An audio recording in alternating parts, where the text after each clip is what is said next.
I'm Susan Maynard, and these are the headlines for your local news of today. 3 new lawyers are sworn in. Nothing will stand in the way of the general elections, says the Minister of Home Affairs.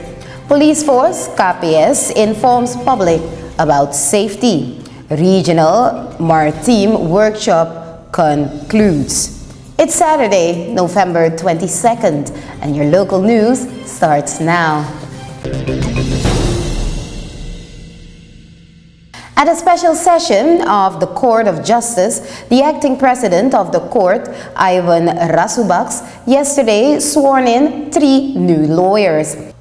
Delano Landvleugd, Willem Silpersat, and Ramesh Malahe can now call themselves lawyers. But the idea that the new solicitors who were sworn in are predominantly young was put to rest. Willem Silpersat worked in Suriname and the Netherlands and has over 40 years of experience in the legal profession. While in Suriname it's not required to be a lawyer to litigate in Suriname, he saw the need to be qualified as a professional. Delano Landvleugd has some experience as a legal defender also. With the acceptance of this trio to the bar, Suriname now has 185 lawyers. Nothing stands in the way of the upcoming general free elections slated for May 25th, 2015. So said Minister of Home Affairs Edmund Leyles during an exclusive interview with the STVS. Addressing the issue of the budget debate in Parliament that some believe cannot start due to quorum problems, the minister said that if Parliament can convene and the budget for the organizing of the elections is not approved, there are other solutions, such as the use of the supplementary budget of the ministry. The budget for the financial year 2015 for pre-election is between 80 and 85 million Surinamese dollars. After the annual address of the President on October 1st, Parliament could not meet due to lack of quorum. Preparations for the elections are going well, says Minister of Home Affairs. The official launch of the election activities will take place next Wednesday in the Congress Hall. The purpose of the launch is to better inform the community about the preparations for the elections. A national public education program also be given nationally about going to the polls.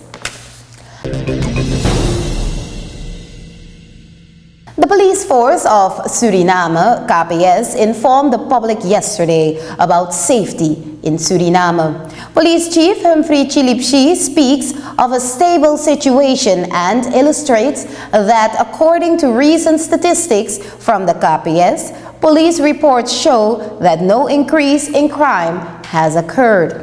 This, he says, may be as a result of the increased police patrols and police operations, which are paying off.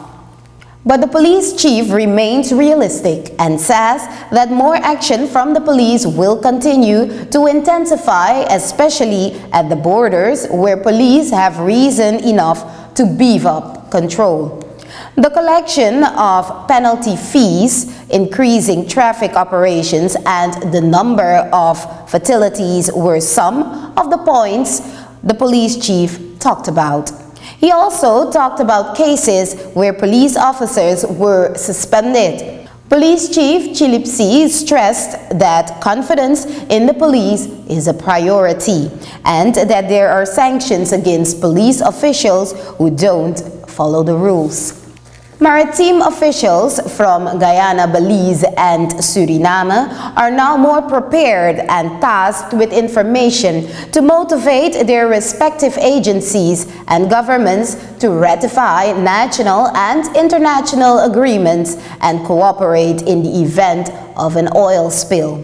So says U.S. Army Commander and UNEP consultant Paul Latanzi, following the just concluded 3 days of rich discussions at MAS building in Suriname.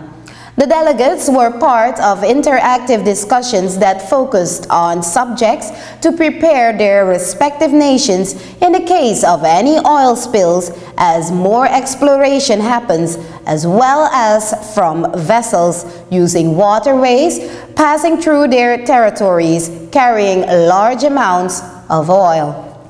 Last year, Suriname acceded to the International Convention on Standards of Training, Certification, and Suriname experiences a relatively high density of marine traffic, including oil tankers in close proximity to the coast. Erna Afyankoy, head of marketing and communication MAS, said it was a pleasure for her agency to have hosted the workshop, which has helped her agency and Suriname in a major way. On the final day, as the delegates were awarded certificates, they all expressed the feeling of accomplishment and renewed interest in motivating their relevant national authorities while forming a network that will be of benefit to all countries that participated. That concludes our local news for today. Thank you for watching.